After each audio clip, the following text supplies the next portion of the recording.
n'ụlọ ugbenye na-azụ n'afịa nne nwanyị omere ọra ala na-azụ nwa isiokwu nọ n'ụlọ ugbenye na-azụ n'afịa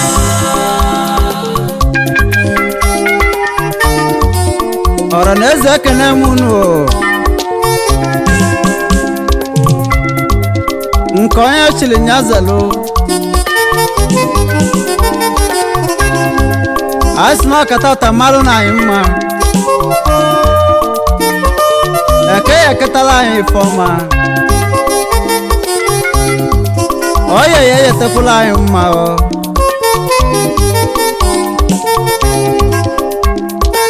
afọ ga-abụla anyị afọ ọma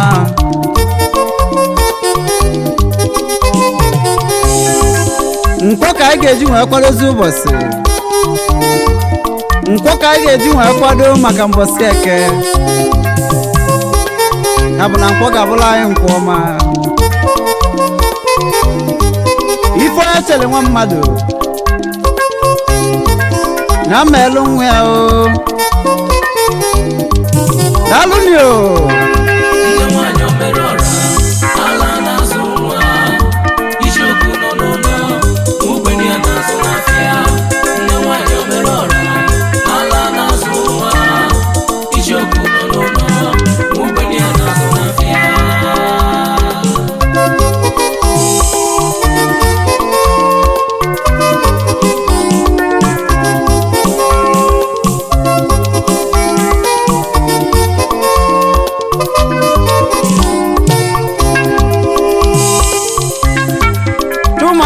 Eze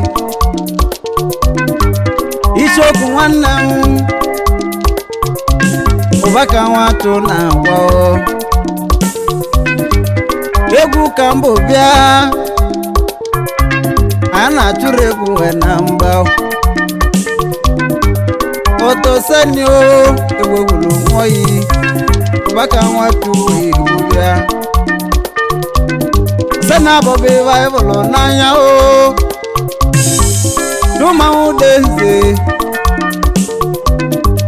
nwata chi na-agbala ọgwụ ayi ụbaka nwata ukwe egwu bịa n'ụma nwanne m papa onye ji ụwa n'aka o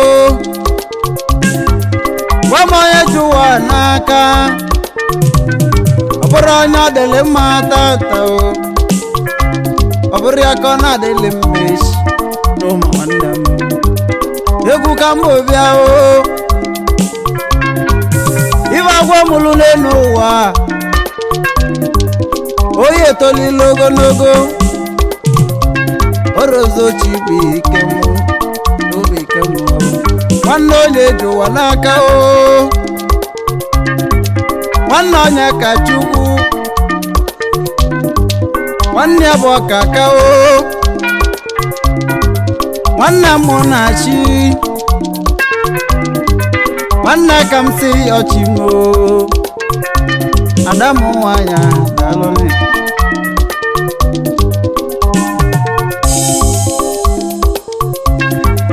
ụmanwụ deze ụbaka nwachụ na-agbara ebe osenabụ ọrọzi nyabụ baịbụl n'anya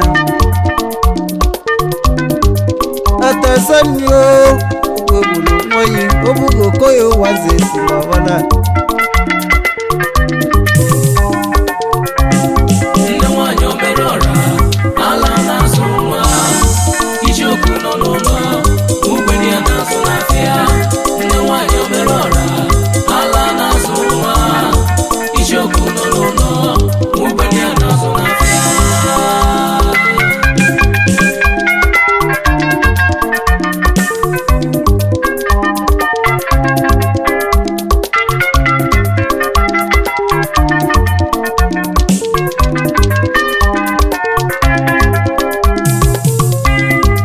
daalụnị o onye na-etile egwu a agụrụ Linus Chukwuma ya bụ Chief Chukwuma Udenze ọ bụ onye mmịata Anam nke dị na Anambra West Local Government Area na ime Anambra State daalụnị o blessing ka onye chiri nyazelu egwu anyị na-etile nne nwaanyị omelora ogwu egwu ogwu na-ana n'ọnụ ya egwulu m sị na ọ bụla ị na n'akara aka ị nagolo ụba ka nwachụ nke ya mana ọ natala isi ọ na-aka ọgwụ nne nwaanyị igwe nne nwaanyị obere ọra ala na-azụ nwa ijiokwu nọ n'ụlọ ugbenye ya na-azụ n'afịa nne nwaanyị obere ọra ala na-azụ nwa ijiokwu nọ n'ụlọ ugbenye ya na-azụ n'afịa Chumanwụ Udenze ọgbakọ Igbo nwanne m nwata chi na-agbala ọgwụ echili ya echichi His Royal Majesty Igwe Sir George ọba alụmekwa alụ ọba agụ the second of Umuobanam ọrọzi nna chiri echichi alụnio His Royal Majesty Igwe Sir George ọba alụmekwa alụ ọba agụ the second of Umuobanam o chili Chukwuma Udenze echichi echilie nwata chi na-agbala ọgwụ nke izizi na Anam alụnio Chumanwụ Udenze egwu ka mba bịa ebe a Chumanwụ Udenze lụsoro ụlọ nke izizi ọ lụrụ n'obodo fa ọ bụrụ n'ana o mesịrị sị ka ya pekpo na ibi alụbago na enu ka ya lụọla ya ya ka o ji wee lụzie duplex ụlọ m na-ekwu okwu ife a na enwere m rum ebe ahụ ebe anyị dị eli oke olile daalụnio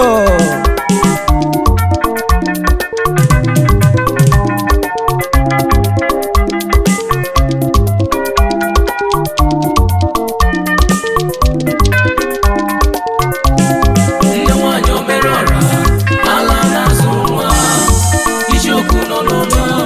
ugbenye ya na-azụ n'afịa nne nwaanyị obere ọra ala na-azụ nwa ijiokwu nọ n'ụlọ ugbenye ya na-azụ n'afịa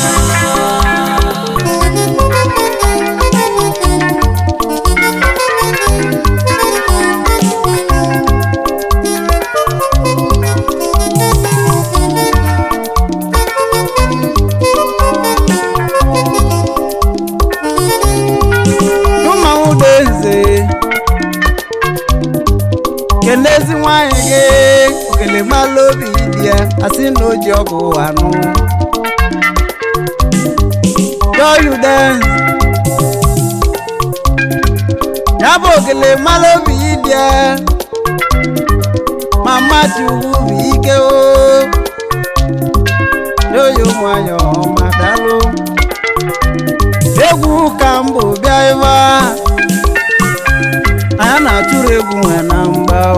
onye agbara ọnụ onye kwelile n'isi Chumanwụ Udenze mesikwara wee lụbakwa hotel na Mmịata Anam nke dị na Anambra West Local Government Area na bụ CEO Anam Best City Hotel ebe anyị dị ekpele ndụ Chumanwụ Udenze bụ ogwu egwu na-ana n'ọnụ ya ogwu egwu na-ana n'ọnụ ya anyị ji egwu ma ọ bụrụ na mmadụ adịghị adata ego na anyị ebe agwụ egwu na ego ya bịalele ya bụ na nne nwaanyị na-ebute ego mgbe o ji si ya o mesịrị Chukwu Okenye bụ onye na-emeli ebe o mesịrị kwa anya maka na nne bụ nwaanyị nwụrụ ọnwụ ike nwaanyị nọrọ ụwa Ọranaeze nwee nwere enwe mmelibe akụkọ mana o mesịrị ya akala ụwa ya nwee chaka ya ọnọdụzie n'ụlọ ubenye a na-azụrụ ahịa daalụnio nne nwaanyị obere ọra ala na-azụ nwa ijiokwu nọ n'ụlọ ugbenye ya na-azụ n'afịa nne nwaanyị obere ọra ala na-azụ nwa ijiokwu nọ n'ụlọ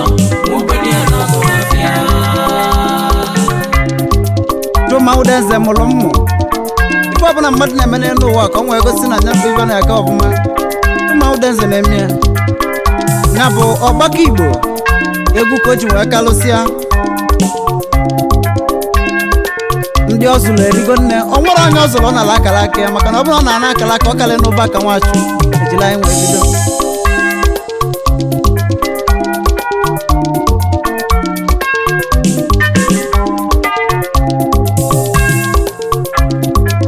ọ sị m kenele ya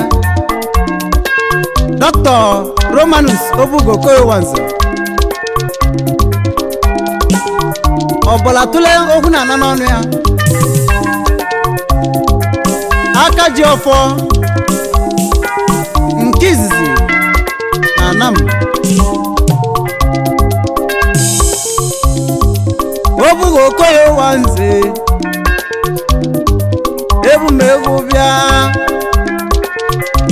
obodo na ya bụ isi bata okwu nzu ayi leri mmanwụ Obugo Koyowanze ọgwa na ọbala tụle ayi Obugo Koyowanze tiri m mmanwụ okwu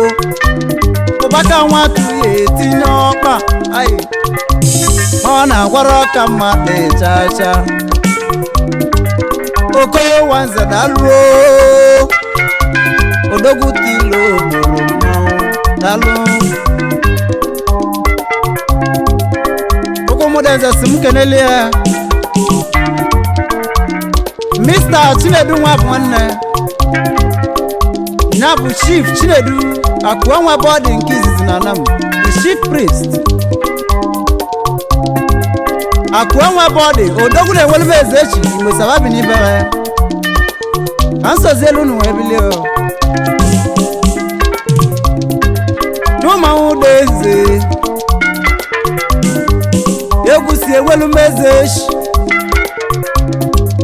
egwu nyelu onwe akasị ya mụrụ ego dị nwanna lo ego dị nwanna lo ya mụrụ ụbaka Nwachu egwu si ewelu meze echi wee bịazie ya egwu nyelu onwe akasị na agwụ egwu ejeli moloko mabarak anjabu Colonel Nwakasi nabu John Nwajo nwanne ya bụ Akazuo Barrister Akazuo mee ayi odogwu na-enwelu meze echi babu Igbo sababi n'ibere kansụl unu wee bizie elu anyị kenego mmadụ dịka Chief Barrister Akazuo mee 1 na Anam ya bụ Akazuo Nwakasi odogwu na-enwere meze echi n'ụmụ Udenze egwu ka mba obi aiba kenele m nne nwaanyị ala na-azụ nwa ndị ọzụlụ erigo nne ife na-adị mma n'ụwa bụ ezise mmadụ onye zụrụ agbakwa ụlọ kwụsị ya eme ife ndị zụrụ akarịa si ọnụ maọbụ ọgwụ ego ọ bụrụ ọgwụ ego na ọnọtara isi ife na-aka ọgwụ Obugo Koyowanze ụbaka Nwachu na-akwara ebe ọ sị m kenele ọgalide mmụrụ eze ya bụ eke ọgba ya bụ ike bichila ezi ọ sị m kenekwuole ya ọ sị m kenele ya ọbịa anụsa eji letiele egwu n'ime ọbịa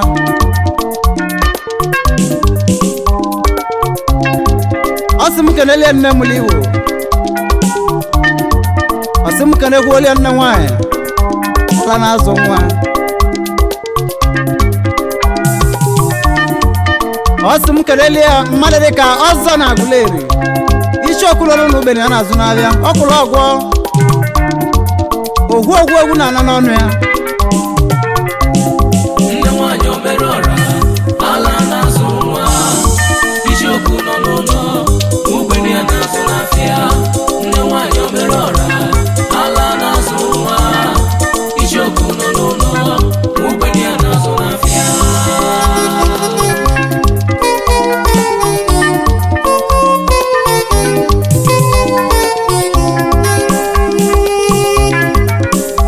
kelele mmadụ dị ka anyị agba ọsọ Ọkafọ ya bụ Chief Daniel Ọkafọ Odogwu Obe 1 delu mmanwụ ya bụ Alhaji Ọkafọ dantata icheoku nọ n'ogbenye na-azụ n'afịa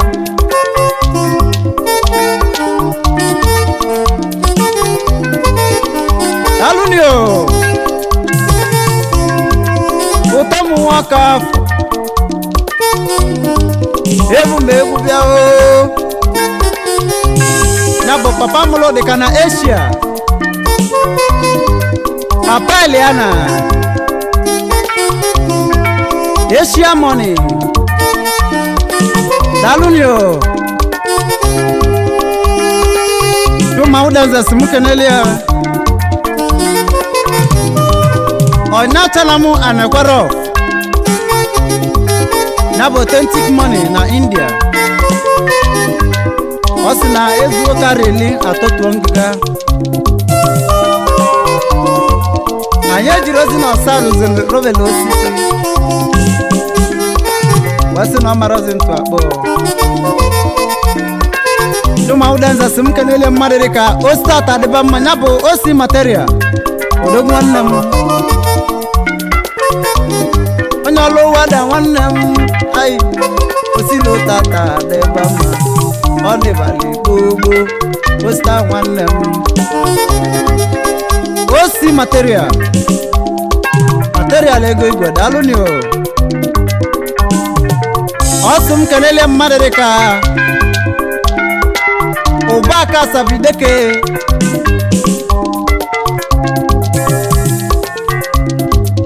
Ideke nwa mama Asaba nwanne m nwanne ya na-eri anụ obi na mmele nwanne m Ụbaka nwatụ na kwara ebe egwu ndị mmụọ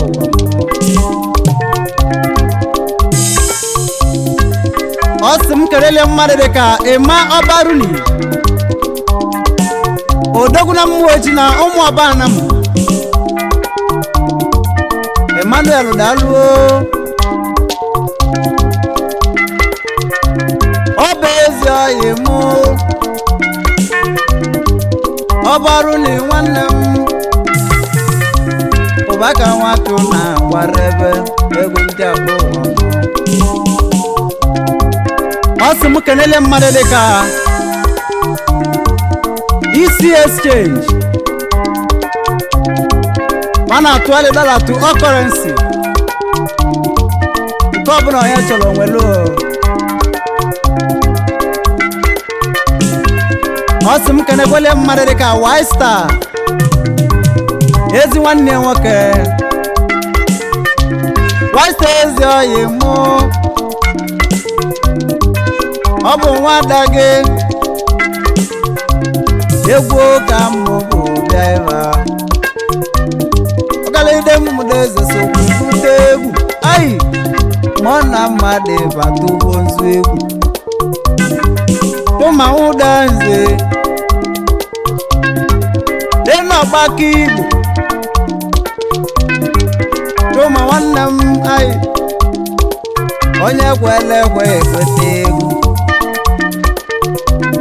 onye ajụla ajụ ga-ekweta ayi onye gwele egwe ga-ekwesị ikwe ike n'ogo chụma nwanne m ọ bụgo mgbe onye ose n'ụtụ ụtụ nwee malụ mma oluo mgbede ọjọọ njọ bụgo onye ose n'ụtụtụ jọlụ njọ mgbede ma mma obodo amụrụ onye isi ọgwa n'ofu obodo ka mụlụ onye ngwụlọ ọkwa n'ofu obodo a ka mụlụ ndị na-aga ije ọkwa n'ofu obodo a ka mụlụ ndị ọgaranya ọkwa n'ofu obodo a ka mụlụ ndị na-afụ ụzọ ọ bụ na onye bịa ụwa ya ya ọbachie n'ezie ka o solu na nkasị na n'ugbo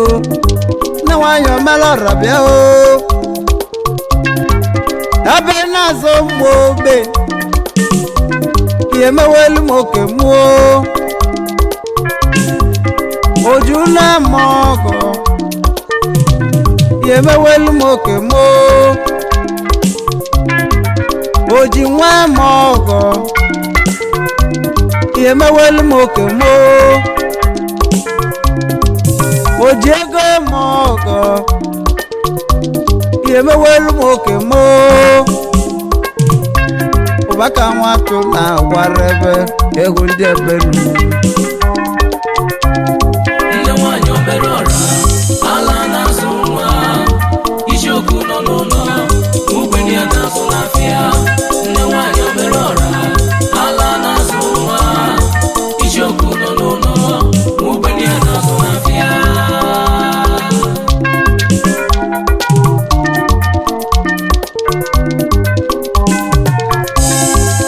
ọ sị m kelele mmadụ dịka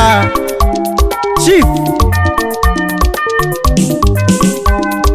Gabriel Anipe ụmụnna nwezuo akụ ilo na asịa na CEO GAB Bar nke dị na Delta steeti ọ sị m kelekwele mmadụ dịka Azik Nwamme ya bụ onye nze na Anam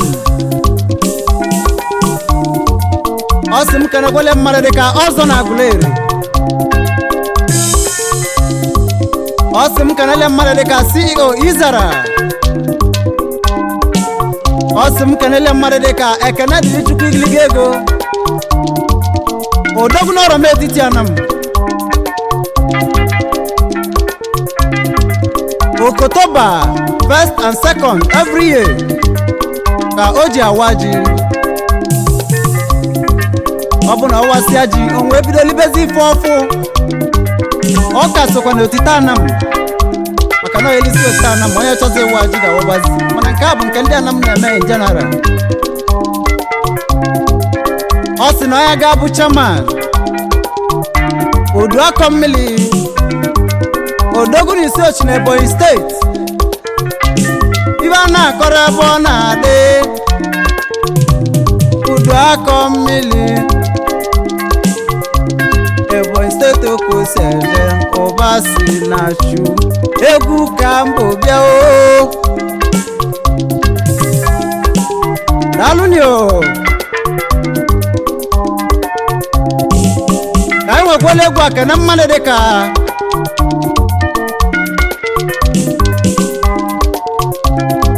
Onyeka nwanne kwe eze ego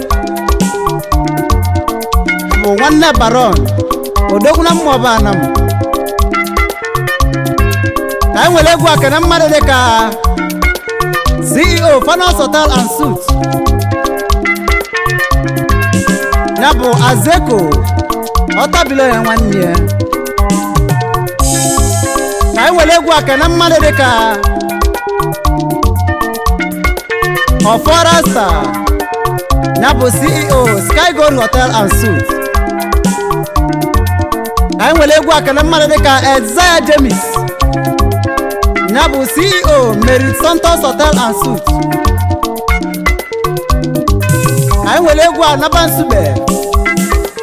ka anyị ka na mmadụ dịka CEO The Global Hotel and Suites ebe anyị ga-ele olile